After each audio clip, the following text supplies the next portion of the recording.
School स्थापनाको 59 वर्ष पुगेको छ। श्री जनकल्याण प्राइमरी स्कुल। एकतप्पा अर्थात् यदेप्पाबाट अप्रभंश भएको नाम। बुढापाकाका भनाइ अनुसार लाप्चा र लिम्बू भाषामा यदेप्पाको अर्थ रहन्छ छपक्कै धानले छोपेको।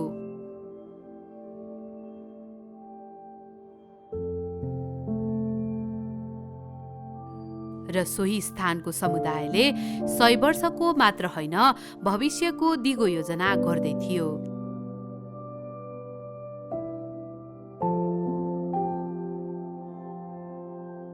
तत्कालीन श्री 5 को सरकारले विक्रम सम्वत 2015 सालमा नेपाल राष्ट्रिय शिक्षा योजनासँगै शिक्षा सबैको लागि भन्ने एजेन्डा ल्यायो। तर त्यो भन्दा पनि अघिदेखि इलाम जिल्लाभर धमाधम स्कुलहरू स्थापना भइरहेको थियो। विक्रम सम्वत 2004 सालमा इलाम सदरमुकाममा हालको आदर्श मावि पद्मोदयको नाममा 8मा सरस्वती कन्या हाई स्कुल, 8 सालमै आमचोकमा सिंहदेवी मावि, 8 सालमै मंगलबारेमा भानुभक्त मावि, 8 सालमै फुयातप्पामा विष्णु मावि, 9 सालमा लुम्देमा जालपा मावि लगायत धेरै स्कुल स्थापना भइरहेको संघारमा साबिककै एकतप्पा गाविसको सिकारी भन्ज्याङमै पनि 2011 सालमा हरिउदय सरस्वती प्राइमरी स्कुलको स्थापना भएको थियो। हाल उक्त हरिउदय प्राइमरी स्कुलको नाम सिंहदेवी मावि रहेको छ र सोही स्कुलको स्थापनासँगै जनकल्याण माविको पनि इतिहास गाँसिन्छ।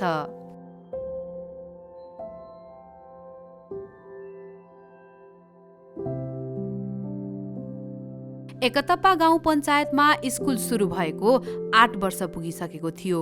तर तल्लो एकतप्पावासीका लागि तत्कालीन समय 6 माइलको दूरीमा रहेको स्कुल अनि साना साना अशिक्षित नानीहरू चिन्ताको विषय थियो।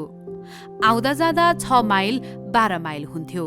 यस्तोमा जनघनत्व बढिरहेको एकतप्पाका तल्लो भेगका गाउँहरूको लागि स्कुलको स्थापना एकदमै आवश्यक बनिसकेको थियो।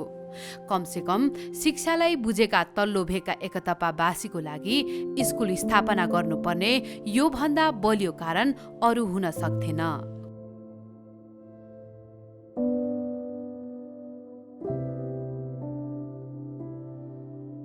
खासै धर्मशाला मैले त यहाँ चाहिँ माछा खाडी माछा पनि छ, माछा पनि छ। धर्मशाला लगभग 32 हात लमाइको र 12 बन्डिल टिन लगाएको धर्मशाला छ बन्डिल टिन लगाएको 12 ठिका काठ भएको 3 तले धर्मशाला पार्टी थियो। ज्ञान दिनका लागि यस ठाउँमा पढाउन त भनेर मेरा बुवाले मित्रलाल खनालले अनुमति दिएर यस पार्टीमा अलि दिन पढ्नु भएछ। यहाँ पढ्ने विद्यार्थी 15 दिन 22 दिन जति अर्कातिर निर्माण नहुन्जेली त्यति बेरका लागि यहाँ दिनुभएछ। जनकल्याण माविको अनौपचारिक सुरुवात यहीबाट भएको थियो र यो अभियानको सुरुवाती कर्ता अभियन्ता थिए अमाली गजराज लिम्बू, चन्द्रदास आले, रामप्रसाद कार्की, नेत्रसिंह लिम्बू, हर्कसिंह लिम्बू, टिकाराम कोइराला, अगमसिंह कोइराला, टेकबहादुर बराल, प्रेमबहादुर लिम्बू, किस्याराम राई, रामभक्त खदाल, जगन्नाथ लिम्बू, मित्रलाल खदाल, पदमलाल लिम्बू, अगमसिंह लिम्बू, छत्रसिंह लिम्बू, जमानसिंह लिम्बू, चन्द्रबहादुर श्रेष्ठ आदि। हाल उक्त धर्मशाला भने छैन। उक्त धर्मशालाका पहिलो शिक्षक बने बर्माबाट आएका गाउँमा बर्मेली भनेर चिनिने उज्जवल सिंह लिम्बू। तर गाउँ पञ्चायतको राजनीति पोलझोस भन्दा पर कसरी जाओस्। एक दिन हुलाकी मार्ग हुँदै दौडामा निस्केका अञ्चलाधीश पूर्णसिंह खवासले धर्मशाला हो भने धर्मशाला मात्र हुन्छ, स्कुल चलाउने हो भने धर्मशाला हुँदैन भनिदिए। धर्मशालाभित्र स्कुल हुँदैन भनेपछि स्कुलले पहिलोपल्ट आधिकारिक अनुमति 2020 सालमा अञ्चल पञ्चायत सभापति नारायण प्रसाद ढकालसँग लिएको थियो। नाम रह्यो श्री हरिउदय सरस्वती शाखा प्राइमरी स्कुल, अर्थात् सिकारी भन्ज्याङमा रहेको स्कुलको शाखाको रूपमा। स्कुल स्वाधीन भने 2023 सालमा मात्र भयो। नाम रह्यो श्री जनकल्याण प्राइमरी स्कुल। रमाइलो कुरा के छ भने सुरुवातमा जनकल्याण आदर्श पनि राख्ने सिफारिस भएको थियो। तर आदर्श हुनु बित्तिकै सम्पूर्ण स्रोतहरू आफैले जुटाउनुपर्छ भनेपछि आदर्श राखिएन। जनकल्याण, जसको अर्थ स्कुलले अब गर्नुपर्ने लक्ष्यसँग त्यसबेलाको समुदाय स्पष्ट थिए र स्कुलको यो नाम पनि समुदायले नै जुटाएको थियो।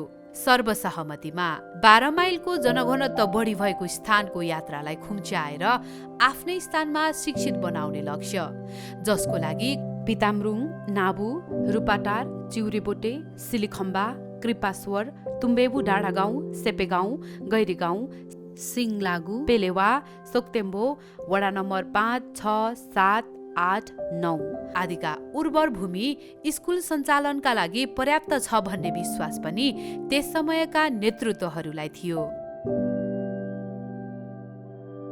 स्वाधीनताको लामो क्रान्तिले नाम त दियो तर पुँजी भने थिएन। इच्छा शक्ति थियो तर तत्कालीन सरकारबाट आर्थिक सहयोग भने न्यून।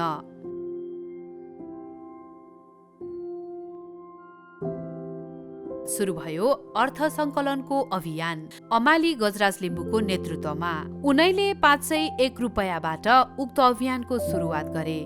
6000 बढी पैसा स्कुलको नाममा सङ्कलन भयो। त्यतिखेर अब हाम्रो गाउँठाउँमा त्यति विद्यालयहरू खोलिएको थिएन। अब त्यसले गर्दा यहाँका जति सिधा सादा गरिब अब जेहेन्दार विद्यार्थीहरू पढ्न नपाइरहेको बेला हाम्रा बुवाहरूले त्यतिको सोच राख्नु भएछ।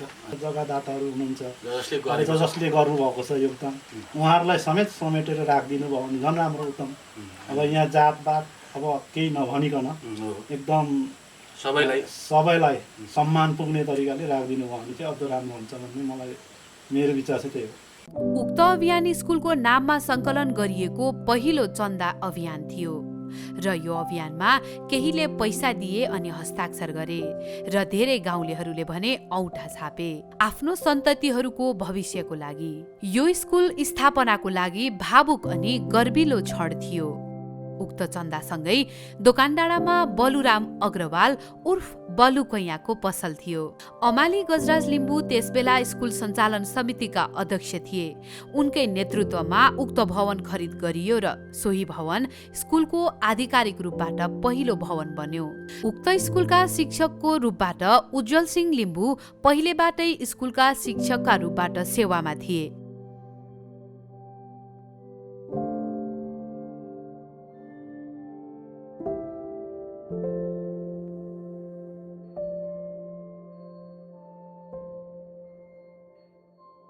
उज्जवल सिंह लिम्बू पहिला यहीँ जन्म भयो, त्यहाँबाट फेरि बर्मा गए। अनि बर्मा गएपछि पछि उहाँबाट खेदुवा भयो। बर्माबाट निकासा यता नेपालीले खेदेपछि उहाँहरू चाहिँ यहाँ आउनुभयो। नेत्र सिंह र यो बर्माबाट आएको यी दुईजना, उहाँहरूको लिपि अथवा उनीहरूको पढाइ अथवा अलिक पर्फेक्ट देखेर यहाँको अभिभावकले लु उसैलाई पढाउनु लाउँ भन्ने खालको एउटा समूहगतबाट निर्णय भएर उहाँहरूलाई पढाउने वातावरण मिलाएको हुन्।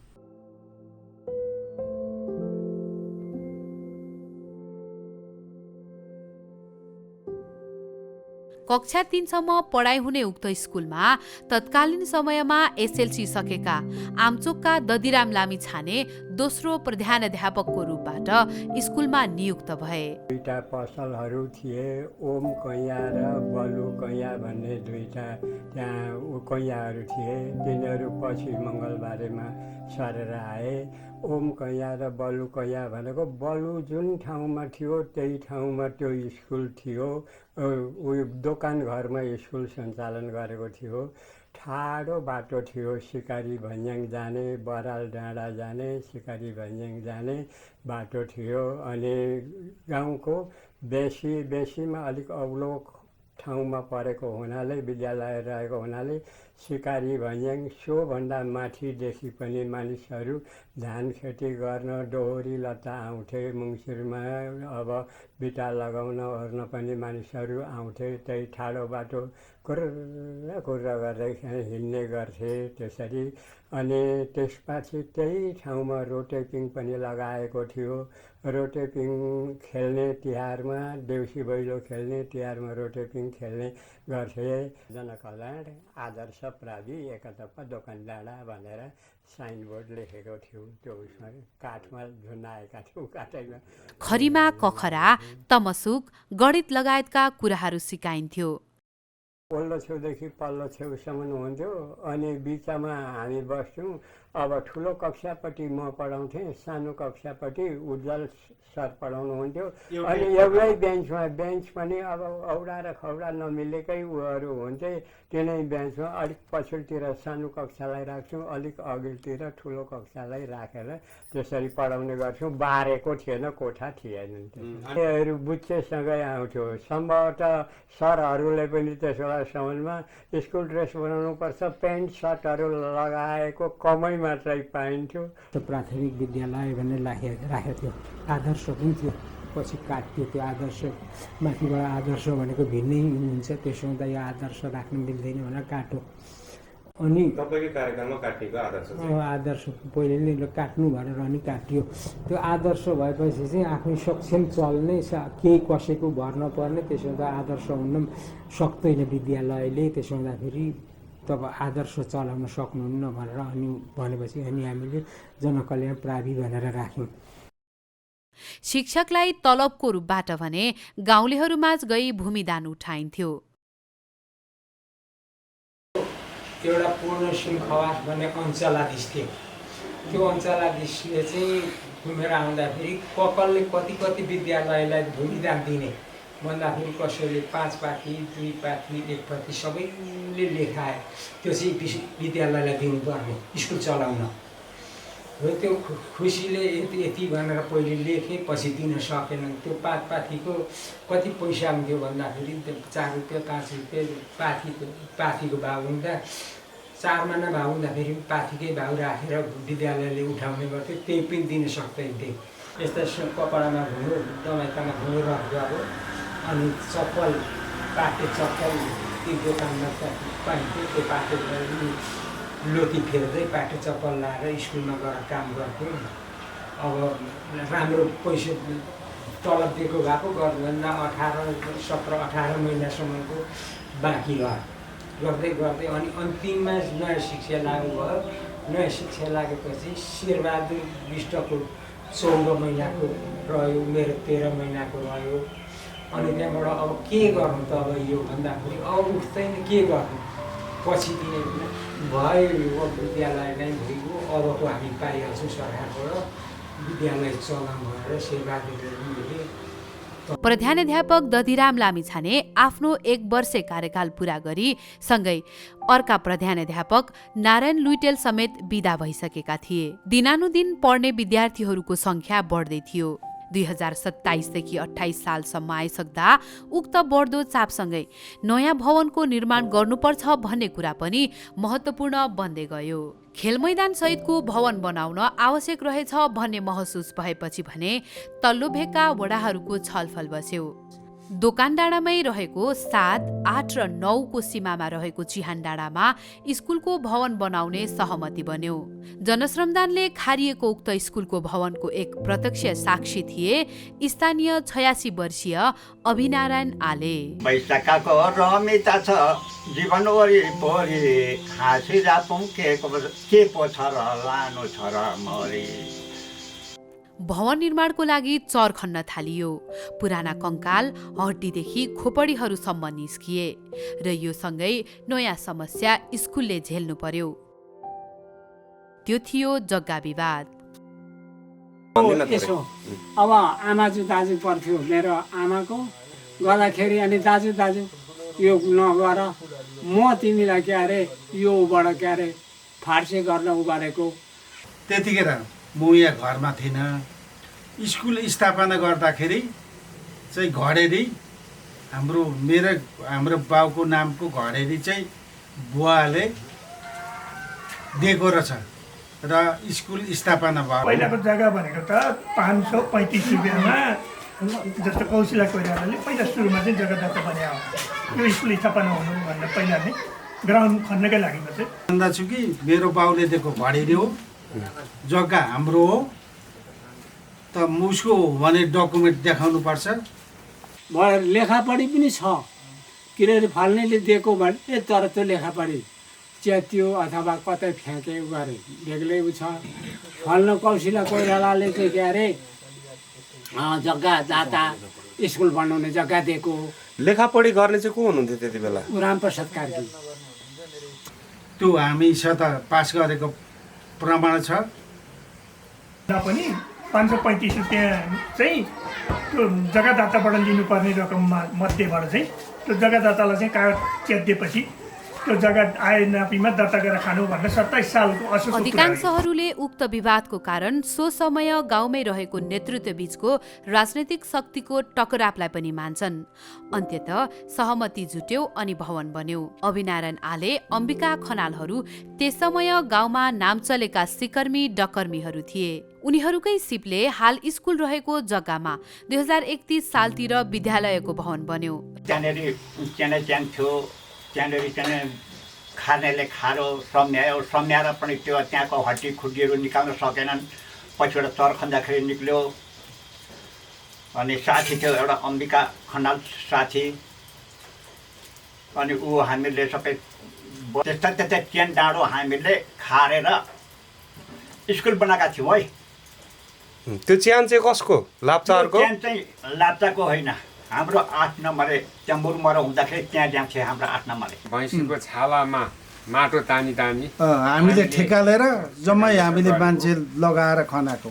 त्यो बेला अब यताउता थिएन, बेलचाले कटाउन नसकिने हुनाले हामीले भैँसीको छालाबाट तानेर उँधो कटाएको थियौँ। जग्गा पनि मैले 8 आने जग्गा दिएर त्यो बेला थपेर अनि मिलाएर खनेको। त्यति बेला हामीले त्यसरी काम गरेको थियौँ। स्कुलमा पढ्ने विद्यार्थीहरूको संख्या अझै बढ्दै जान थाल्यो। तत्कालीन समयलाई सम्झिँदै गर्दा त्यसबेला पढेका गाउँलेहरूले घरबाट खर काठ लिएर स्कुलका छाना भित्ताहरू मर्मत गरेको आज पनि सम्झिन्छन्। समग्र गाउँमा नै झलझल्ती सरह बनाएको ती खोपडी कंकालहरू अनि चरखन्द गनाएका ती चिहानका माटोले भने त्यसबेला गाउँभरि डर बसायो जब विद्यार्थीहरू भट्टाभट बिरामी हुन थाले र यसको लागि गाउँलेहरूले उपाय निकाले। तङसिङको हामीले गर्यौं, स्कुल बनाइसक्यौं। स्कुल बनाइसकेर हामीले के गर्यौं त भन्दाखेरि यहाँनिर साह्रो केटाकेटी बिमारी हुन्छन् अनि गाउँघरका फेरि यहाँ यत्रो हड्डी खुड्डी सबैजनाले पाकै छन्। अब विद्यार्थीहरू बिरामी भए कुनै के अनि बिजुवा राख्नुपर्छ भन्ने जस्तो लाग्छ मलाई चाहिँ लाग्छ। अब अनि रगत छाड्ने विभिन्न भयो त्यहाँ कि अनि एउटा चाहिँ धामी बिजुवा राख्यो हामीले यो उहाँ आउँछ क्या त त्यसबाट बिजुवा मरेका मान्छेहरूको लागि त्यहाँ स्याहाँ जागिर केही शराब परेको भए हामी निवारण गर्ने भन्ने खालको कुरो गऱ्यौँ। सबैले बैठक गऱ्यौँ 3 वडाले। दिन एक रात हामीले चिन्ता गरायौँ। त्यहाँदेखि भोलिपल्ट मात्रै त्यहाँ बिदा गरियो। त्यहाँनिर अनि ल सबैजना राम्रो हुन्छ, अब के अरे बिजुवाबाट पनि भनाइ आयो अब राम्रो हुन्छ, यहाँ केही हुँदैन, यहाँका चाहिँ स्याहाँ जागिर यता त्यता जागिरदारहरू चाहिँ बाटो लगाइदिएको छ। शराब लागेको भए पनि नसरापोस् भनेर पनि मैले सबै त्यहाँको मेलो मुद्दु गरेको छु। चिहान रहेको हुँदा लिम्बू फेदाङमाबाटै यसको रोकथाम गर्नु बेस हुन्छ भन्ने कुरासँग गाउँका अधिकांशहरूको मत मिलेको भन्ने कुरा गाउँका धेरै जानेफकारहरू भन्छन्। यद्यपि यसमा गाउँलेहरूको मतान्तर भने छ। जे जसो होस्, स्कुलमा गरिएको उक्त पूजाले विद्यार्थी बिरामी हुने कुरामा भने अब चिहानको कारण भन्ने त्रास भने हटेर गयो र स्कुल फेरि आफ्नो गतिमा अघि बढ्न थाल्यो। यद्यपि विक्रम सम्वत 2035 अघिसम्म देशले खोप लगायतको व्यवस्था गरेको थिएन। 2030 को दशकतिर नेपालभरि दादुराको संक्रमण पनि थियो। स्कुलको इतिहासमा समुदाय नै जोडिएर गरेको पहिलो सबसे ठूलो पूजा यही थियो।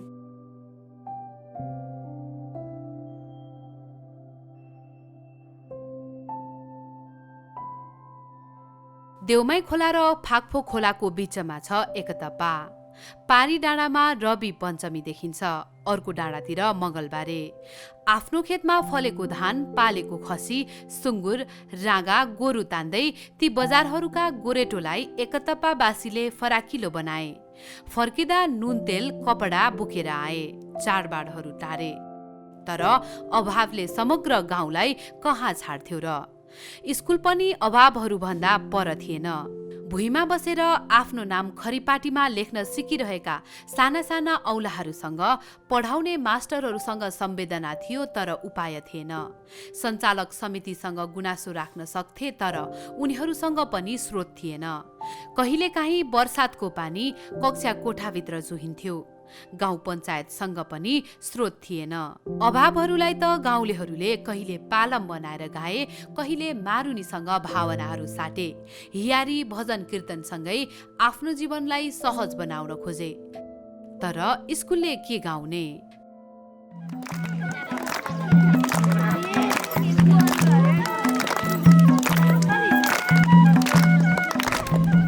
अब स्कुलको अरू आम्दानीको स्रोत केही थिएन। नभएपछि के गर्ने भन्दा फर्निचरहरू बनाउनु पर्यो, तपाईँको स्टेसनरीकै लागि भयो होइन, चक डस्टरहरू किन्नु पर्दाखेरि पनि हुन्थेन पैसा। त्यसको लागि चाहिँ हामीले तिहारमा देउसी भैलो खेल्थ्यौँ। नानी सक्यो नानी सक्यो नानी, नुहाकोटे नानी, गाजर लाउने तिम्रो बानी सक्यो नानी। जमानु भन्थ्यौले आमा, म बिदा पाउँदिन। बोकेर पानी पुहार हाम्रो दिलमा झल्कन्छन् राजा र कृष्णको मुहार। पकाइराख नि दुध तताइराख, म आउँछु साँझै।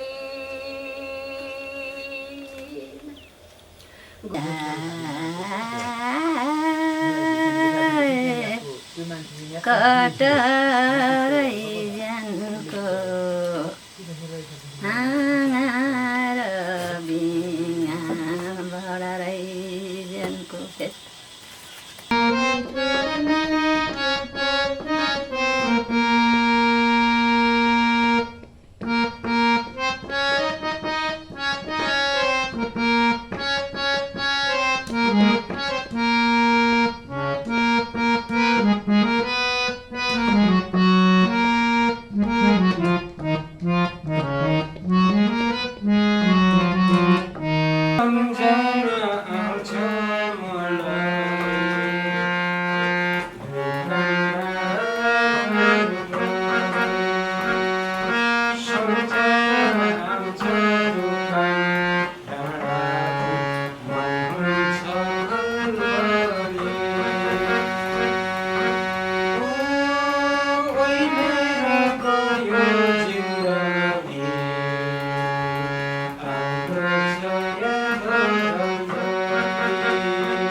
तिहार चाडबाड मात्र थिएन, स्कुल अभावको लागि पैसा जुटाउन सकिने उपाय पनि थियो।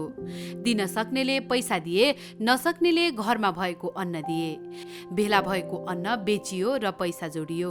जम्मा भएको पैसाले समयसँगै फेरिएका वर्षहरूसँगै स्कुलले डेस्क बेन्ची मात्र बनाएन, चुहिने छानो टाल्यो, मकिएको ढोका झ्याल मर्मत गर्यो। यही माहौलसँगै स्कुलले आफ्नो कक्षा कोठाहरू बढायो, विद्यार्थी संख्या बढायो, गाउँभरि पढाउनेहरूको संख्या पनि बढ्दै गयो र यो सङ्घर्षहरूसँग पौठेजोरी खेल्दा खेल्दै स्कुलले आफ्नो शिक्षाको गुणस्तरलाई पनि बढाउँदै लग्यो। राष्ट्रिय नीति 2037 सालमा त्रिभुवन विश्वविद्यालय अन्तर्गत नयाँ शिक्षा योजना आयो, new education system plan NESP। यस योजनाले ग्रेड 1 देखि 10 सम्मको औपचारिक ढाँचा, माध्यमिक शिक्षा विभाजन र पाठ्यक्रम एकरूपता ल्याउने प्रयास गरिरहेको थियो। जनकल्याण प्राइमरी स्कुल स्थापना भएको 17 वर्षपछि स्कुल अप्पर प्राइमरी भयो र यो सँगै कक्षा 5 सम्मको अनुमति पायो। यसभन्दा अघि जनकल्याणलाई अप्पर प्राइमरीको स्वायत्तता थिएन। यससँगै तत्कालीन श्री 5 को सरकारबाट शिक्षक दरबन्दी थपियो। यो स्कुलको एउटा ठूलो उपलब्धि थियो। यसले 12 माइल हिँड्नुपर्ने विद्यार्थीहरूको लागि कक्षा 5 सम्म जनकल्याणमै पढ्न सक्ने गरीको व्यवस्था निर्माण गर्यो। यो वास्तवमा कति ठूलो समस्या थियो भने पिताम्बुरुङ, चिपेवा, रूपाटार, खम्बुवा, नाबु आदिका विद्यार्थीहरूमध्ये कतिले सिकारी भन्ज्याङमा रहेको सिंहदेवीसम्म पुग्नु अगावै स्कुल पढ्नै छाडिदिन्थे भने कति स्कुलसम्म नपुगी बाटेबाट फर्किदिन्थे। यसलाई प्रत्यक्ष देखिरहेका शिक्षक, अभिभावक तथा सञ्चालक समितिको लागि कारुणिक विषय बनिरहेको थियो। जुन शिक्षाको लागि उनीहरूले वर्षौंदेखि सङ्घर्ष गरिरहेका थिए, त्यो शिक्षा लिनकै लागि उनीहरूले फेरि अर्को सङ्घर्ष गर्नुपर्ने आवश्यक ठाने र जनकल्याणलाई 5 सम्म पढ्न मिल्ने गरी बनाए। उक्त समयका प्रधानाध्यापक थिए लालबहादुर खड्का र यही 40 को दशकतिर लगभग नेपालभरका स्कुलमा साप्ताहिक निरीक्षण हुन थालिसकेको थियो। तत्कालीन समयका प्रधानाध्यापक लालबहादुर खड्काले यसलाई अझ महत्त्व दिएर हेरेका थिए। जब म प्रभाव भइसकेपछि मैले एउटा नियम बनाएँ, जो सरहरू जति हुनुहुन्छ उहाँहरू चाहिँ 10 बज्नुभन्दा 10-15 मिनट अगाडि नै विद्यालयमा आइपुग्नु पर्ने, अनि विद्यार्थीहरूलाई पनि त्यो टाइममै आउनु लगाउने। प्रेयर लाइनमा बस्दाखेरि विद्यार्थीहरू प्रेयर लाइनमा बस्दाखेरि सबै सरहरू बस्नुपर्ने र अनि सबै सरहरूले आफ्नो क्लासका विद्यार्थीहरूलाई स्वास्थ्य सम्बन्धी हेर्न लगाइन्थ्यो। अनि त्यो 45 मिनटको पिरियडमा 5 मिनट चाहिँ अफिसमा बस्न पाउने र 40 मिनट चाहिँ हामी क्लासमै गएर कक्षा कोठामै गएर सिकाइ गर्नुपर्ने एउटा निर्णय गरेका थियौँ हामी 30 कक्षा बसेर। त्यसबारेमा चाहिँ के हो भने एक त विद्यार्थीहरू अनिवार्य उपस्थित हुन थाले समयमा, र अब सबै सरहरू लागिसकेपछि त सबै फेल हुने कुरो आएन, सबै पास हुँदै जान्थे, राम्रा राम्रा विद्यार्थीहरू बन्थे। लगभग स्रोत केन्द्रको तेस्रो क्यार अघिल्लो जिल्लाको के थियो मैले बिर्सेँ, त्यतिखेर तेस्रो समेत भएको हाम्रो जनकल्याण अहिलेको मावि विद्यार्थीहरू, त्यहाँ हाम्रो त्यो पुष्पा खनालहरू भन्ने थिए, एकदम ट्यालेन्ट विद्यार्थीहरू त्यतिखेर। शैक्षिक गुणस्तर सुध्रिँदै जाँदै थियो। विद्यार्थीको संख्या बढाउनको लागि तत्कालीन समयमा गाउँ पञ्चायतका वडा अध्यक्षहरूदेखि वडा सदस्य, शिक्षक सबै खट्दै जाँदै थिए। इलाम जिल्लाकै एकमात्र कन्या हाई स्कुल त्यसबेलासम्म पद्मोदय हाई स्कुलमा 2028 सालमा गाभिसकेको थियो। सोही स्कुलकी विद्यार्थी सरस्वती राई एकपटक खानेपानी मन्त्री समेत भइसकेकी थिइन्। तर जनकल्याणले भने 40 को दशकतिर मात्र आफ्नो स्कुलमा पहिलो महिला शिक्षिकाको रूपबाट श्रीमाया पौडेललाई पायो। एकातर्फ दोकान डाँडामा 39 सालदेखि 51 सालसम्म 12 वर्ष म त्यहाँ कार्यरत रहेँ।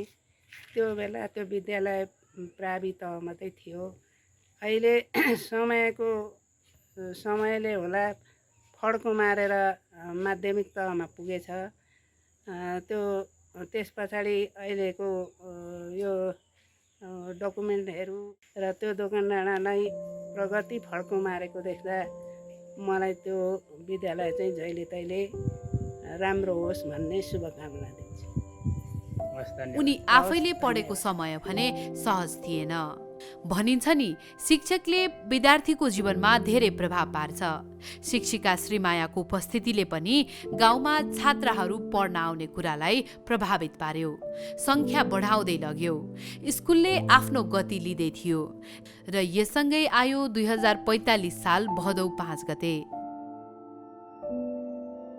उदयपुरलाई केन्द्र बनाएर नेपालभर गएको भूकम्पले स्कुललाई पनि छाड्नेवाला थिएन। पछिल्लो 2045 सालमा चाहिँ नि भूकम्प आयो। त्यो भूकम्पले ती पहिला बनाएका सर्वनाश गर्यो। कोलबटीतिरका कोही भएको जस्तो लाग्छ, अथवा धुसेनीतिरका कोही उहाँहरूलाई भनेर अनि हाम्रो विद्यालय पनि त्यो क्षतिग्रस्त भूकम्प क्षतिग्रस्तमा पार्न सफल भएपछि लुथरन विश्व सेवाका कर्मचारीहरूले आएर स्थलगत अध्ययन यो चर्काएको भवन लुथरन विश्व सेवा समाजले बनाइदिन सहयोग गर्ने भयो। आवश्यक रड र सिमेन्ट जस्ता सामानहरू खरिद गरिदिने, तर इट्टा काठ श्रमका लागि भने गाउँलेहरू नै जुट्नुपर्छ भन्ने शर्त राखियो। लागि पर्यो सब जति भएका 3 वर्गका मान्छे त्यहाँ पनि लागिसक्यौँ। ढुङ्गा बोक्न ती शर्मा जानहरू त्यस्तै लाग्छ। पुरानो विद्यालयलाई पुरै भत्काएर सामानहरू काठपातहरू लगेर अलिक अगाडिपट्टि चौतारो बर्को फेक्थ्यो। बर्को रुखको फेदमा लगेर राखियो। अनि कतिपय सामानहरू त्यहाँबाट हरायो पनि, काठपातहरू पनि। अब बाटो त थियो त्यसै पनि मूल बाटो। अनि त्यो बनाउनका लागि लुथरनले अलिकति ढिलाइ गर्यो पहिले नै। अनि पछि बन्ने भएपछि सिमेन्ट लगभग 35-40 बोरादेखि 50 बोरासम्म होला सिमेन्ट ल्याएर त्यहाँ पहिले झार्यो। सिमेन्ट झारेर अनि बनाउन लगत थालिहाल्ने भनेको थियो। पछि अब त्यो जिल्लैभरि लुथरनले क्षतिग्रस्त भएका विद्यालयहरू हेर्ने क्रममा कर्मचारीहरूको अपुग हो कि के हो, पहुँचको कम हो कि, त्यहाँ हाम्रोमा चाहिँ त्यहाँदेखि माथि सिकारी भन्ने पर मसुलीका स्कुलहरूलाई हेरेर मात्रै अन्तिममा त्यहाँ आइपुगे बनाउनका लागि। त्यति बेलासम्ममा त्यो सिमेन्ट धेरै जस्तो चाहिँ ड्यामेज भएर गयो। लुथरनबाट सामान आयो, तर नेत्रसिंह लिम्बू नेतृत्व समितिले 2 वर्षसम्म निर्णयहरू मात्रै गरिरह्यो। जनश्रमदान अनिवार्य गराउने भन्ने निर्णय पटक पटक भइरह्यो, तर स्कुलको भवन 2 वर्षसम्म बन्न सकेन। सिकारी भन्नेतिर फिर्ता लग्यो। अनि पुरै अभिभावकहरूलाई समितिलाई चाहिँ बैठकमै तपाईँहरूले अब दिएको सामानको पनि सदुपयोग गर्न नसक्ने, हामीसँग सिमेन्ट छैन, सिमेन्ट तपाईँहरूले ड्यामेज गराउनुभयो, त्यस कारण हामी सिमेन्ट लगाएर बनाउन सक्दैनौँ, तपाईँहरूको चाहिँ हिलो लगाएर बनाउनु पर्ने हुन्छ भनेर त्यस्तै खालको ढिलो हुँदै हुँदै पनि त्यस्तो खालको भयो। भूकम्प आए नि विद्यार्थीहरूको चाप भने घटेको थिएन, झन बढी नै रहेको थियो। खारिएको जग्गामा श्रम जुट्न नसक्नुको कारणहरू फेरि पनि धेरथोर राजनीतिक नै थिए।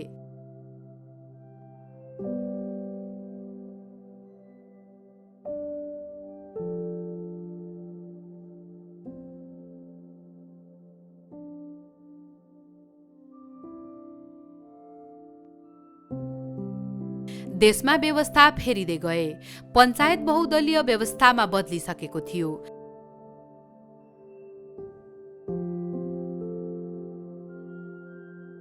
हिजोसम्म प्राइमरी स्कुल भनेर बुझिएको विद्यालयहरूले पनि आफ्नो व्याकरण फेरिसकेको थियो। अब प्राविको अर्थ प्राथमिक विद्यालय भनिन र लेखिन थालियो। स्कुलको सञ्चालक समिति अब विद्यालय व्यवस्थापन समिति बनिसकेको थियो। जनकल्याणले पाएको पहिलो महिला शिक्षक पाएको 11 सालपछि विक्रम सम्वत 2050 को दशकतिर स्कुलका लेटरहेडमा छोरीलाई पनि स्कुल पठाऊ भन्ने नारा लेखिन थालेको थियो। तत्कालीन सरकारले टिभी, रेडियो आदिबाट मीना कार्टुनहरू देखाउन थालेको थियो। कति स्कुलका भित्तामा मीना कार्टुनका पात्रहरूका चित्रहरू बने। लैङ्गिकताको बहसले सार्क राष्ट्रहरूलाई गरमाउँदै थियो र यससँगै गाउँहरूका स्कुलमा छात्र विद्यार्थीहरूको संख्या बढ्दै जान थाल्यो।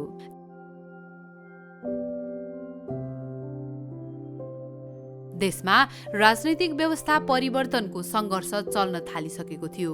2052 सालबाट माओवादी पार्टीको सशस्त्र द्वन्द्वले उचाइ लिँदै थियो। जनकल्याण प्राविले यही समय पनि सपना देख्न छाडेको थिएन र यसपटक उसले एउटा अर्को सपना देख्यो, सेतो हात्तीको। सबै साथीभाइको चाहिँ कुरो आयो, लगभग निमावि सञ्चालन गर्नुपर्छ भन्ने। तर 1-2 जना साथीहरूले चाहिँ हैन, यो सेतो हात्ती पाल्न सकिँदैन। त्योभन्दा अगाडि पनि सञ्चालक समितिको अध्यक्ष नै हुनुहुन्थ्यो। हेर सरहरूले जोड्ता गरे, उनीहरूलाई तलब बढाउनको लागि होला। अब ठुलो कक्षा निमावि चलाउन थालेपछि त विद्यार्थी सङ्ख्या पनि हुन्छन्। अनि हुन थालेपछि माथि पढाउनुपर्छ माथिल्लो कक्षामा।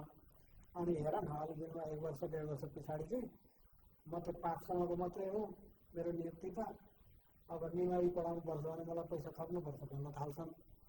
कहाँबाट पैसा ल्याउने हो, यो त सेतो हात्ती हो भन्ने बित्तिकै स्वीकृत हुँदैन। स्कुल व्यवस्थापन समितिका अध्यक्ष वेदनारायण आले हुँदैदेखि जनकल्याणलाई उनले निमावी बनाउन जोड गरेका थिए। निमावीको 6 कक्षा सुरु गरेको साल लगभग 39-40 जना कति कक्षा 5 मा विद्यार्थी थिए। हामीले सल्लाह गऱ्यौँ सबभन्दा पहिले चाहिँ शिक्षकहरूले र त्यतिखेर अब शिक्षक स्टाफहरूबाट पनि राम्रै सहमति पाइयो। जे होस् हामी जसरी भए पनि निमावी सञ्चालन गर्न सहयोग गर्छौँ। उहाँहरूले थप पारिश्रमिक पनि खोज्ने कुरा गर्नु भएन। स्टाफहरूले त्यस पछाडि आर्थिक सङ्कलन गरेर करिब 2 लाख रुपैयाँ डिपोजिट गर्नुपर्ने थियो। निमावी सञ्चालन गर्ने एउटा चरण चाहिँ पुरा पुग्थ्यो। शिक्षा सङ्कलन गर्ने क्रममा चाहिँ हामीले 3 टोली थियौँ। त्यसमा सरहरू पनि एक जना, स्टाफहरू पनि त्यो टोलीमा समावेश हुनुभयो। अनि त्यो आर्थिक सङ्कलन गर्ने क्रममा चाहिँ गाउँमा अभिभावकहरूसँग चाहिँ विशेष गरेर उनीहरूको आर्थिक अवस्थालाई मध्यनजर गरी श्रेणी विभाजन क ख ग ङसम्म पारेर चाहिँ हामीले पैसा सङ्कलन गर्न सफल भयौँ। शिक्षा निर्देशनालयमा गयौँ। त्यहाँ त्यो टाइममा धेरै प्रभावशाली नै व्यक्तित्व हुनुहुन्थ्यो। डाइरेक्टर अशोक आर्याल भन्ने सर हुनुहुन्थ्यो। उहाँले एकदम राम्रो सल्लाह सुझावहरू दिनुभयो र हामीलाई गएको लगभग 1-1.5 घन्टाभित्र नै उहाँले स्वीकारेर सबै कामहरू गरेर हामीलाई फेरि फर्काउने सल्लाह दिनुभयो। राजा वीरेन्द्र मरेको साल 2058 साल। सोही वर्षको वैशाख 16 गतेबाट पहिलोचोटि जनकल्याणमा कक्षा 6 अनुमति सहित सुरुवात भयो र कसैले नपत्याएको सेतो हात्ती लम्कन थाल्यो। 2060 जेठ 28 गते जनकल्याण प्रावि निमावी बनेको साल। एकबेला पहाडमा नपत्याएको सेतो हात्ती दोकानडाँडामा हाँसिरहेको थियो। यसमा शिक्षक, अभिभावक, विद्यार्थी, विद्यालय व्यवस्थापन समिति सम्पूर्णको महत्त्वपूर्ण हात थियो।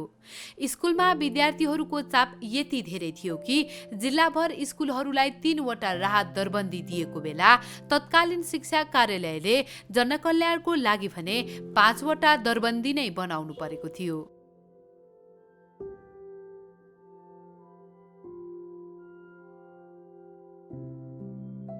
शास्त्री सर। तत्कालीन प्रधानाध्यापक लालबहादुर खड्काले हरि पोखरेललाई संस्कृत पढाउनकै लागि लिएर आएका थिए 40 को दशकतिर। तर उनको यात्रा यति धेरै लामो भयो कि उनले जनकल्याण छाड्न सकेनन्। उनी एकतप्पामै स्थायी भए, जग्गा किने, घर गृहस्थी गरे, बालबच्चा भए। यही स्कुलमा उनको समग्र जागिरे जीवन बित्यो। यसबीच उनलाई एकतप्पावासीहरूले शास्त्री सर भनेर चिने। उनी बाहेक यसरी सम्पूर्ण जीवन जनकल्याण माविलाई दिने शिक्षक दुर्गाबहादुर लिम्बू मात्र बने। लामो समयसम्म शास्त्री सर प्रधानाध्यापक हुँदै गर्दा उनले स्कुललाई प्राविदेखि निमावी र निमावीदेखि माविसम्म बनेको देखेनन् मात्र उनी आफै पनि लागि परे र उनै संस्कृत पढाउन आएका शिक्षकको कार्यकालमा एक महत्त्वपूर्ण निर्णय भयो।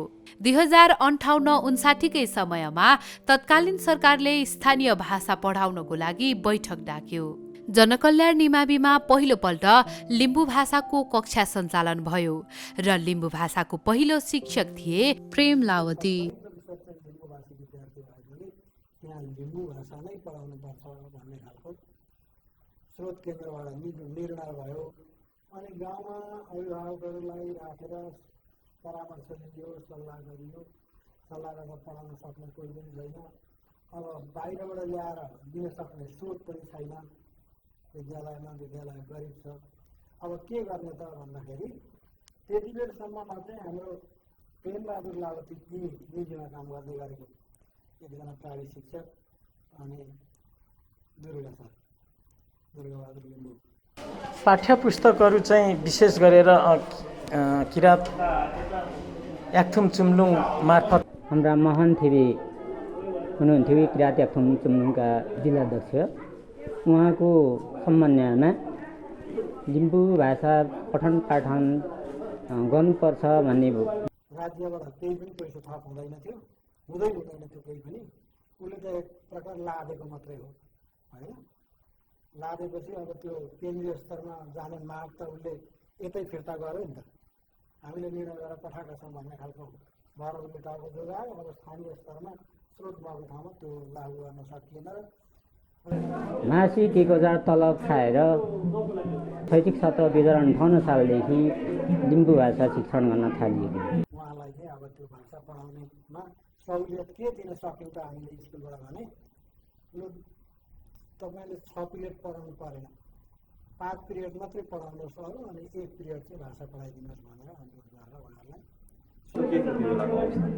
त्यतिखेरको अवस्था नौलो विषय भएर हो कि लिम्बू जाति भन्दा पनि अन्य जातिले धेरै रुचाउँथे।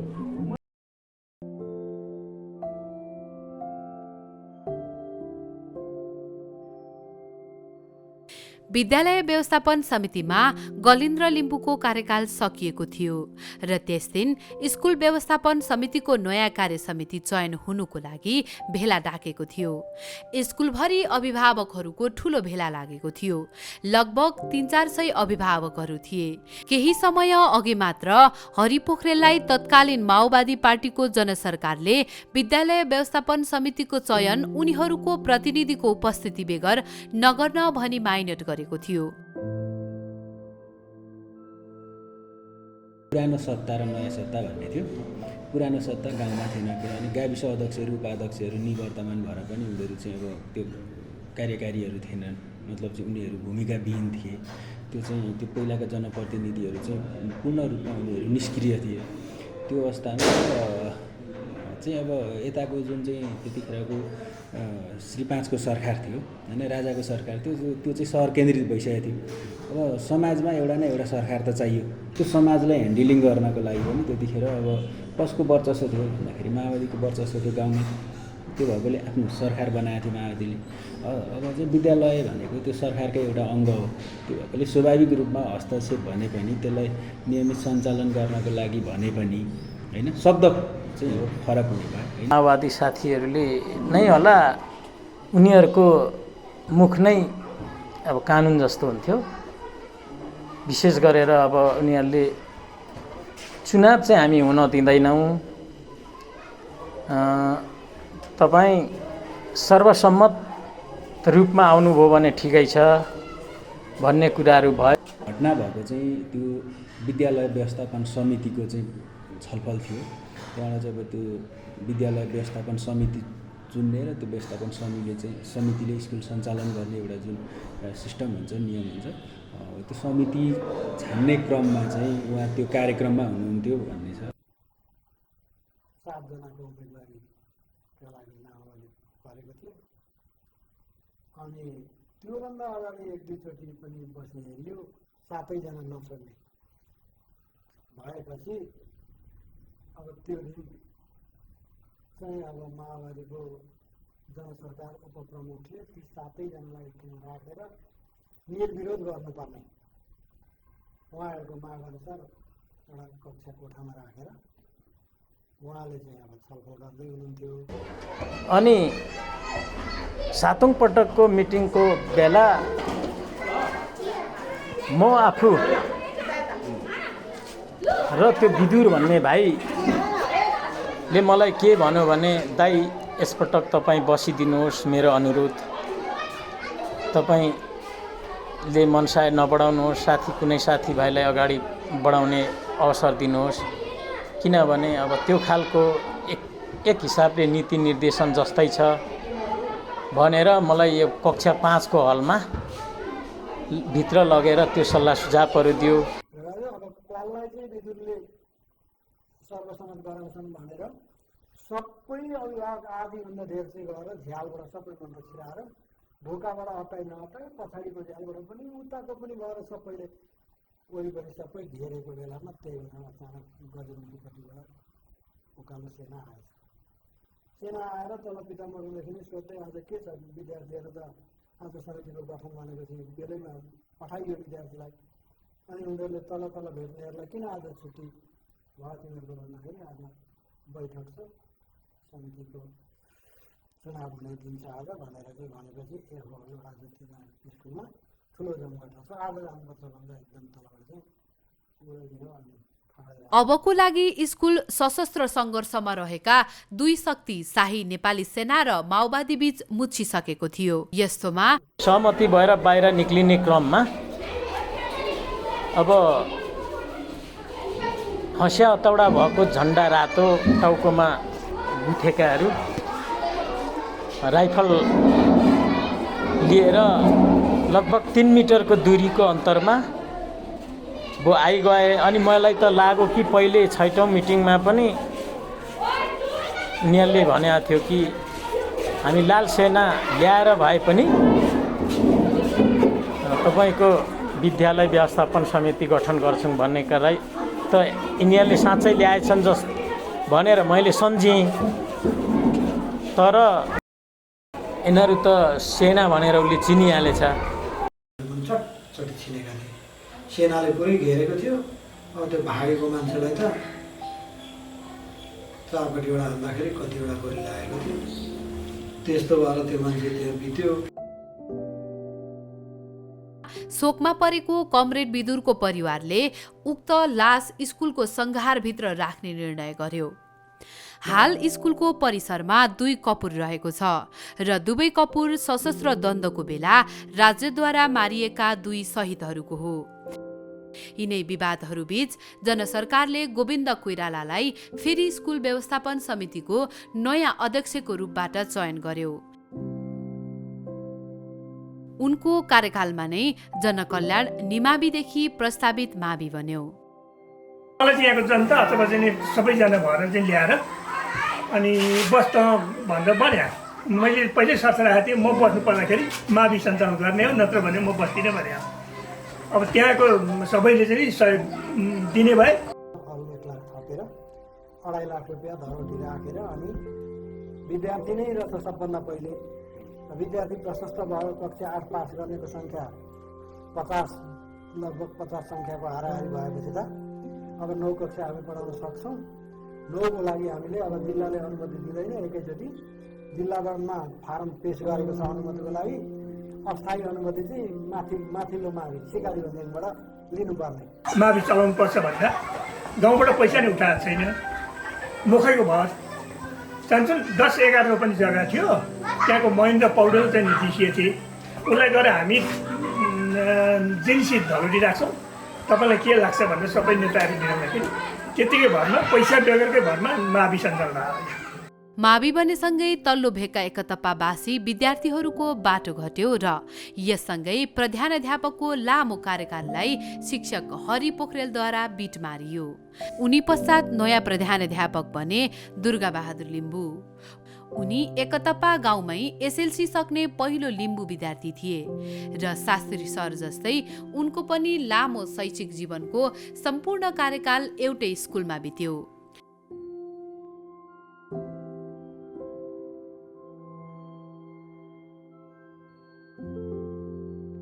खेलकुदमा तत्कालीन एकतप्पा गाविसले जिल्लाभर दबदबा राखिरहेको थियो। राष्ट्रपति रनिङ सिल्डमा एकतप्पामै रहेको सिंहदेवी माविले जिल्लामै वर्चस्व लिइरहेको बेला जनकल्याण माविले आफ्नो स्तरोन्नति गरेको थियो, जसले समग्र एकतप्पालाई खेलकुदमा एक बलियो सम्भावना भएको गाविसको रूपबाट स्थापित गर्दै थियो।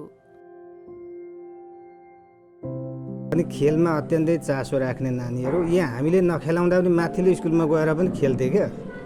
2-4 जना माथिल्लो स्कुलमा गएर चाहिँ अब सरले के भन्नुहुन्थ्यो हामीलाई थाहा हुँदैन थियो, खेलमा जहाँ खेल जान्थे।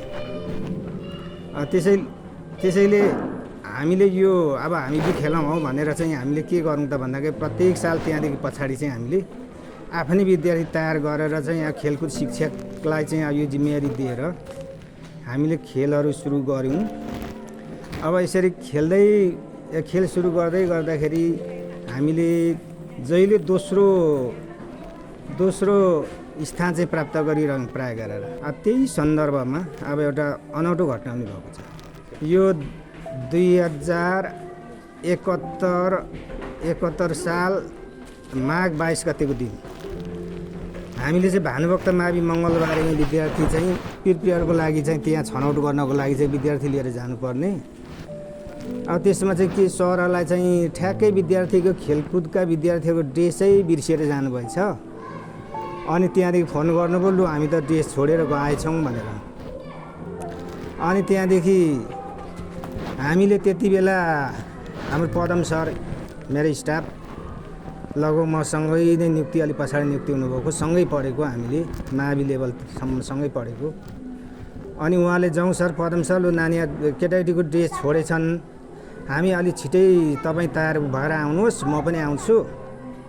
अनि त्यहाँदेखि ड्रेस लिएर जाउँ भनेर हामी जब यहाँदेखि तेर्सो बाटोमा हामी गयौँ, ठ्याप्पै यहाँदेखि 9-10-15 मिनटमा हामी घटनामा परिहाल्यौँ। हामी एक्सिडेन्टमा पऱ्यौँ। गुरुदय स्कुलदेखि पर्थ्यो, हामी एक्सिडेन्टमा पऱ्यौँ। त्यहाँदेखि लफडा एक खालको आयो।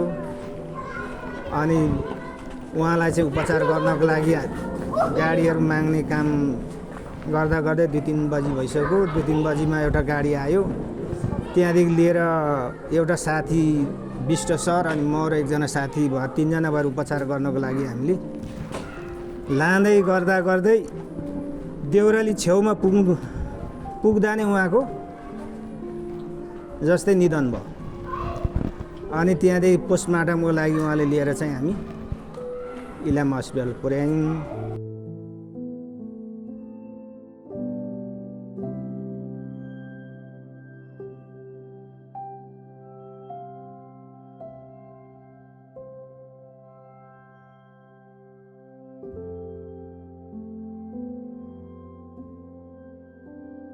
जनकल्याण माविको खेल मैदानलाई ढाड फर्काउँदै उभिएको छ एउटा भवन। देख्दैमा अनौठो संरचना पहिलोपल्ट देख्नेलाई अचम्म लाग्न सक्छ। पहिले यहाँ ठुलो डाँडा थियो। स्कुलको खेल मैदानदेखि भवनहरूको लागि समेत यो डाँडा जोखिमयुक्त थियो। जग्गादाताहरूले जग्गा दिएसँगै निकै पछि मात्र खेल मैदानको लागि डाँडा खारियो, अर्को भवन बन्यो।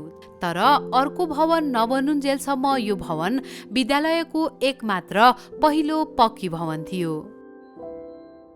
यो भवन अहिले यस्तो अलिक सहज थिएन त्यतिखेर भवनहरूको लागि। त्यतिखेर हामी हेड सरसँग हामी यो मङ्गलबारे उता गएको थियौँ होइन। अनि भवनको लागि चाहिँ त्यतिखेर त्यहाँको त्यो के निर्मल सर के भन्ने हुनुहुन्थ्यो, उहाँ निर्मल सर के भन्ने आउनु भएको थियो त्यहाँ। अनि हामीले क्षेत्रगत रूपमा गर्दाखेरि त्यतिखेर निकै दुःख गऱ्यो र त्यसरी नै भनौँ न यसमा। समयसँगै विद्यालयले इतिहासका धेरै कुराहरूलाई यसरी नै पुनर्संरचना गरेको छ। पञ्चबहादुर योङयाङकै पालामा नयाँ सुरुवात भयो विद्यार्थी सहुलियत कोषको। विद्यार्थीहरूमाझ रहेको आर्थिक असमानताले उनीहरूको शिक्षाप्रतिको इच्छा शक्ति न्यूनीकरण नगरोस् भन्नको लागि शिक्षक रविन्द्र शर्माले छाडेर गएको 10,000बाट उक्त अभियानको सुरुवात भयो। हामीले अब विद्यार्थीको गुणस्तर कसरी बढाउन सकिन्छ भनेर एक खालको चिन्तन मनन गरियो, समितिमा पनि गरियो। अनि शिक्षासँग जो अलिकति माथिल्लो लेभलमा हुनुहुन्छ नि उहाँहरूसँग पनि गरियो। टङ्क गौतम हुनुहुन्थ्यो त्यतिखेर जिसियो। अनि दुर्गा सर र हामीले इलाममा गएर त्यहाँ हामीले यस्तो एउटा कन्सेप्ट बनाउँदैछौँ विद्यार्थी सहुलियत कोष राख्ने भनेर भन्यो। त्यतिखेर टङ्क गौतम सरले के भन्नुभयो भने विद्यार्थी सहुलियत होइन अक्षय कोष राख्नु न भन्नुभयो। तर हामीलाई चाहिँ सुरुदेखि नै विद्यार्थी सहुलियत कोषै राख्ने भन्ने थियो। अब शिक्षाको गुणस्तर कसरी बढाउन सकिन्छ भनेर गरिब जेहेन्दार होइन र शिक्षकहरूलाई पनि तपाईँको पुरस्कारको व्यवस्था गर्ने, जस्तै सबैभन्दा बढी हाजिर हुने भनेर हो। त्यसरी हामीले त्यसलाई चाहिँ स्टार्ट गऱ्यौँ। सुरुमा 63,840 थियो। अनि पछाडि हामीले यसलाई जुन हाम्रो अर्जुन भाइहरू यहाँ समितिमा गणेश सरहरू आउँदाखेरि हामीले त्यतिखेर हामीले 1,13,840 भनेर उहाँहरूलाई हामीले हस्तान्तरण गऱ्यौँ। र यसलाई हामीले चाहिँ यो स्टार्ट गर्नुको कारण चाहिँ अर्कै थियो। हामी चाहिँ पछि यसलाई छोडेर जाँदा पनि एउटा स्कुलमा कसरी जोडिने भनेर हामीले स्टार्ट चाहिँ गरेका थियौँ। सहुलियत कोषबाट विद्यार्थीहरूले फाइदा पनि लिइरहेका छन् र हाल यो कोषलाई बढाउने योजना पनि भइरहेको छ। पञ्चबहादुर योङाङकै कार्यकालमा अङ्ग्रेजी भाषा, कम्प्युटर, बाल शिक्षा लगायतका नयाँ आयामहरू विद्यालयमा थपिएका छन्।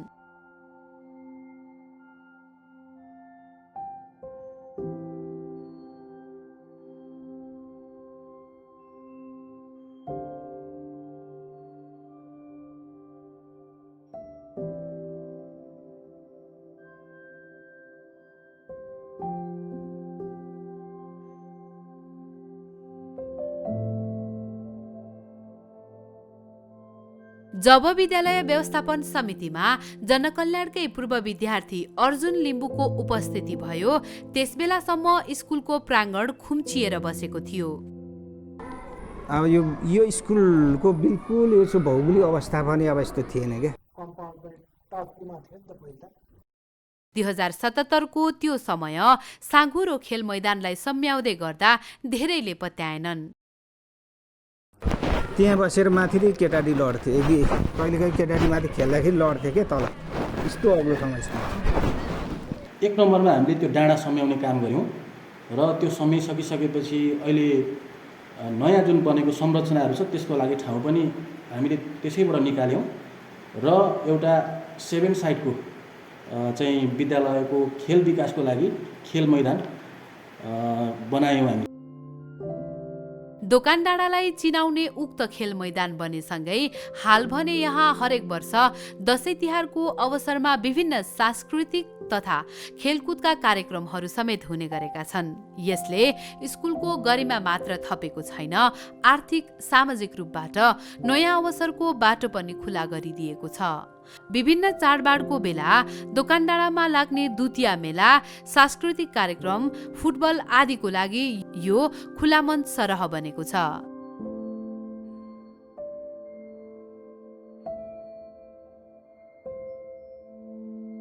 प्रधानाध्यापक दुर्गाबहादुर लिम्बूको अवकाशपछि शिक्षक गणेश पौडेल जनकल्याणका नयाँ प्रधानाध्यापक हुन्। हामीले सानो कक्षामा जस्तो कक्षा 1 देखि 4 कक्षा 5 कक्षासम्ममा अक्षर नचिन्ने बच्चाहरूको लागि चाहिँ जुन कक्षामा विद्यार्थीहरूले सामान्य अक्षर फुटाउन सक्दैनन् ती विद्यार्थीहरूलाई चाहिँ सघन कक्षा भनेर जो अक्षर नचिन्ने छन् ती विद्यार्थीहरूलाई एउटै कक्षामा राखेर हामीले सिकाइ पनि निरन्तर दियौँ। त्यसमा किन विद्यालयमा विद्यार्थी उपस्थित हुन सक्दैन त भनेर हामीले अलिक केस स्टडी जस्तो तरिकाले लागु पर्यौँ। अब सबै विद्यार्थी त त्यसरी अनुपस्थित रहँदैनन्, केही विद्यार्थीहरू अनुपस्थित रहन्छन्। त्यसैले हामीले प्रत्यक्ष रूपमा अभिभावकलाई नै भेटेर विद्यार्थीको समस्या के रहेछ त, परिवारमा समस्या छ कि ऊ आफ्नो समस्या छ कि अब विद्यालयमा चाहिँ अब शिक्षण तरिकाको कारणले समस्या हो कि व्यक्तिगत समस्या छ कि यो बुझ्नको लागि अभिभावकसँग भेटेर नै हामीले अलिक सानो सानो एकाइसम्म पुगेर चाहिँ समस्याको अनुसन्धान गरेर चाहिँ जति सक्दो बढी विद्यालयमा चाहिँ उपस्थित गराउन सक्नुपर्छ।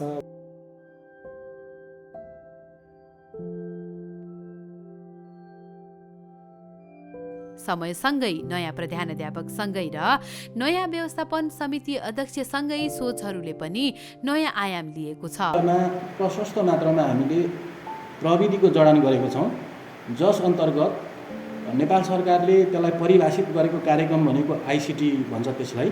देशमा नयाँ व्यवस्था बनेसँगै हाल स्कुल फाकफोकथुम गाउँपालिका अन्तर्गत पर्छ। आधुनिक किसिमको अहिले अब स्मार्ट बोर्ड भन्छ, एउटा 75 इन्चको र अर्को चाहिँ 65 इन्चको हामीले जडान गरेका छौँ।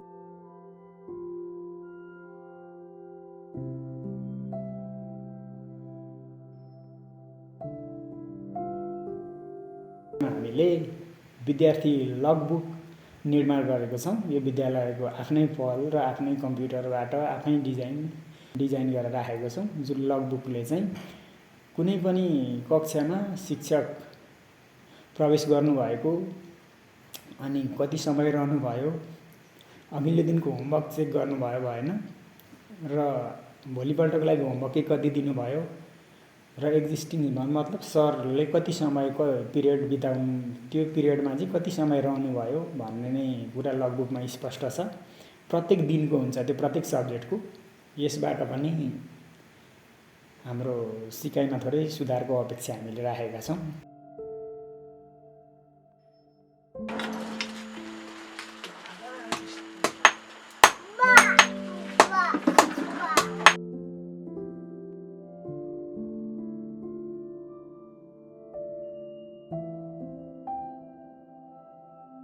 काउन्सिलिङ जस्तो कार्यक्रम हामीले त्यसलाई अब विद्यार्थी समविज्ञ कार्यक्रम भन्ने कार्यक्रम पनि चलाएको छौँ र यसको 3वटा श्रृङ्खला चलाएको छौँ।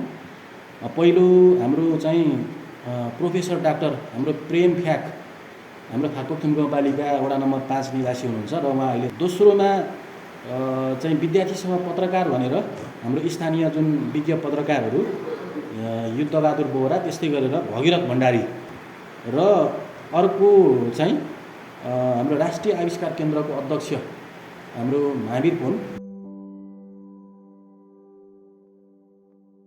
विद्यार्थीहरूको चाहिँ मनोबल अथवा उनीहरूलाई चाहिँ प्रेरणा होस् भन्ने हिसाबको यो किसिमको हामीले रचनात्मक कार्यक्रम पनि हामीले सञ्चालन गरेको छौँ।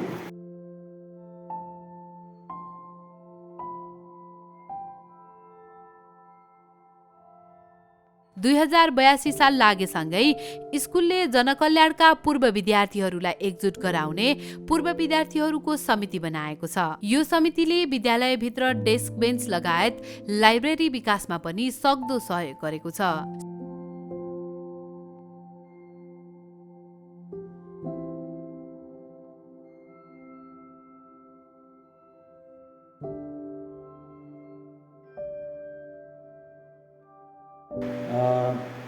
पूर्व विद्यार्थीहरूको तर्फबाट हामीले लगभग 7 लाख रुपियाँ जति पैसा हामीले सङ्कलन गऱ्यौँ।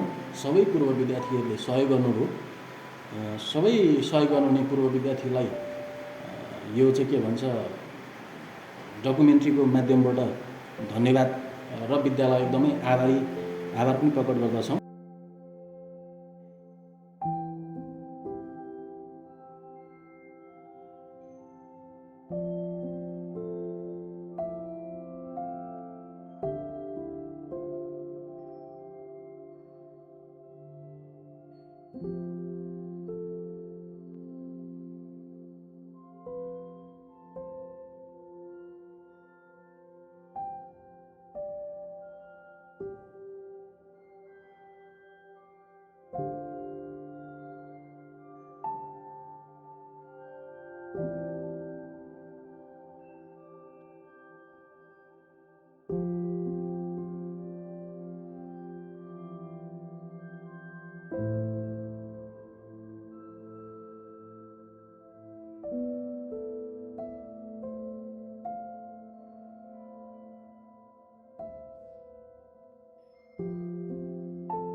गर्नै पर्ने कामहरू भए पनि समयको सीमाले हामीले त्यो कामहरू गर्न नसकेको खण्डले अब यसलाई म आफैले चाहिँ विद्यालयको भावी योजनाहरू अथवा आगामी योजनाहरूको रूपमा केही म यहाँनिर तपाईँको चाहिँ यसलाई एउटा प्रस्तावको रूपमा म राख्न चाहन्छु।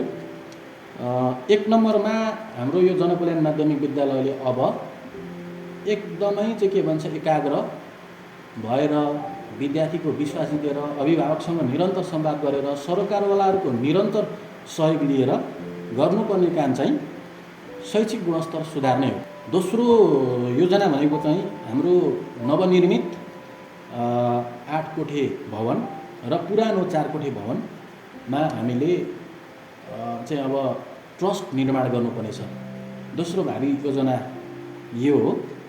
र तेस्रो नम्बरमा यो विद्यालयको अब विद्यालय त एउटा निश्चित समय निश्चित चाहिँ के भन्छ तपाईँको क्षेत्रमा सञ्चालन हुने अब विद्यालयको एउटा प्रकृति नै हुन्छ।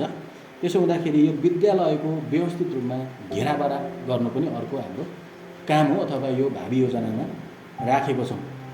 र 4 नम्बरको एकदमै यो हाम्रो मलाई यो हेर्दै गर्ने अथवा मेरो कुरा सुन्दै गर्नुहुने सबै यो क्षेत्रको चाहिँ एकदम दिग्गज होइन अब कोही राजनीतिक कर्मी होला लिडरहरू अनि तपाईँको चाहिँ इन्टलेक्चुअल मान्छे अब बौद्धिक सर्कल सबैले ख्याल गर्नुपर्ने चाहिँ यो क्षेत्रमा चाहिँ तपाईँको अब होइन विद्यालयको भावी योजनाको 4 नम्बरमा चाहिँ कृषि प्राविधिक शिक्षातर्फ बाली विज्ञानलाई अब अलिकति सजिलो भाषाले भन्यो भने कृषि शिक्षा भनौँ न। अब कसरी कृषि गर्ने होइन, अब मकै धान हाम्रो क्षेत्रको अब अझै पुरानो धान मकैको त धेरै पुरानो छ इतिहास, त्यो कसरी गर्ने भन्ने त्यसको वैज्ञानिक खोज अनुसन्धान नवप्रवर्धनका कुरा छ। बाली विज्ञान र पशु विज्ञानको धेरै सम्भावना छ। त्यो शिक्षाको लागि चाहिँ के भन्छ हामी तयार हुनुपर्छ र विद्यालयको भावी योजना यो पनि अर्को एउटा महत्त्वपूर्ण रहेको छ। मातृभाषा शिक्षा यो ठाउँमा सञ्चालन गर्न सकिन्छ। त्यो सेवा क्षेत्रको हिसाबले पनि पढ्ने विद्यार्थीहरूको सन्दर्भमा पनि त्यो सङ्ख्या सम्भव छ। दोस्रो कुरा भनेको यहाँनिर तपाईँको चाहिँ अब अहिले उदाहरणको लागि मातृभाषा शिक्षामा अलिकति बसोबासको हिसाबले लिम्बूहरूको बसोबास एकदमै धेरै भएको हिसाबले यहाँनिर लिम्बू भाषामा तपाईँको चाहिँ डिग्री पढेका जनशक्तिहरू पनि पाइन्छ। त्यसो गर्दाखेरि यो ठाउँमा हामीले एउटा यो फाक्पोकथुमकै एउटा केन्द्र अथवा इलाम जिल्लाकै एउटा चाहिँ मातृभाषा शिक्षाको सन्दर्भमा यो ठाउँलाई एउटा केन्द्र बनाउन सकिन्छ। यहाँको एउटा सौन्दर्यको रूपमा अगाडि बढाउन सकिन्छ।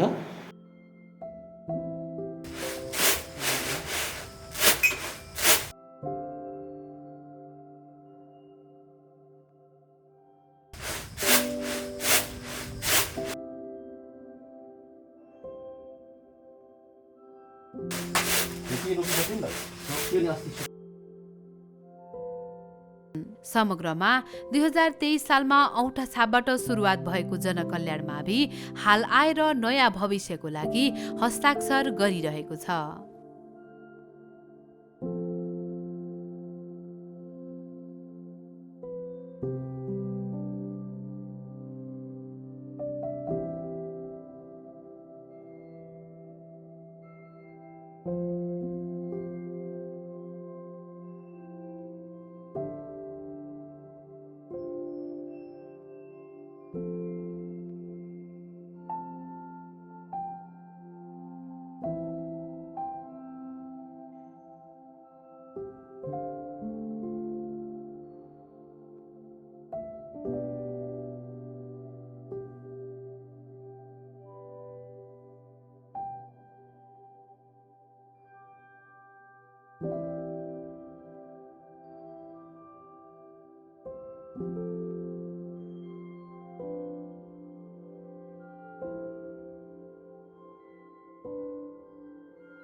परेछ भन्ने नि हालिदिनु पर्यो होला नि त। क्यामेरामा नहेरी ल काटिहाल्यो नि आउनु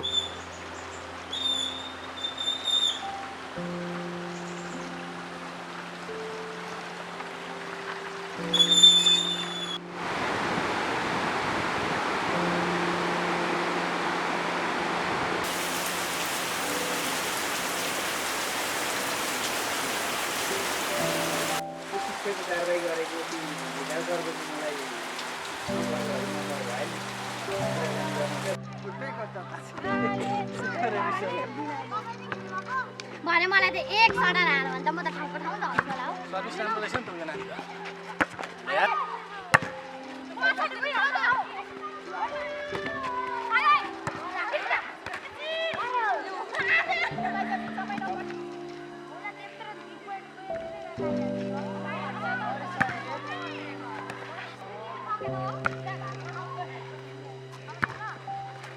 भन्दै रहेछ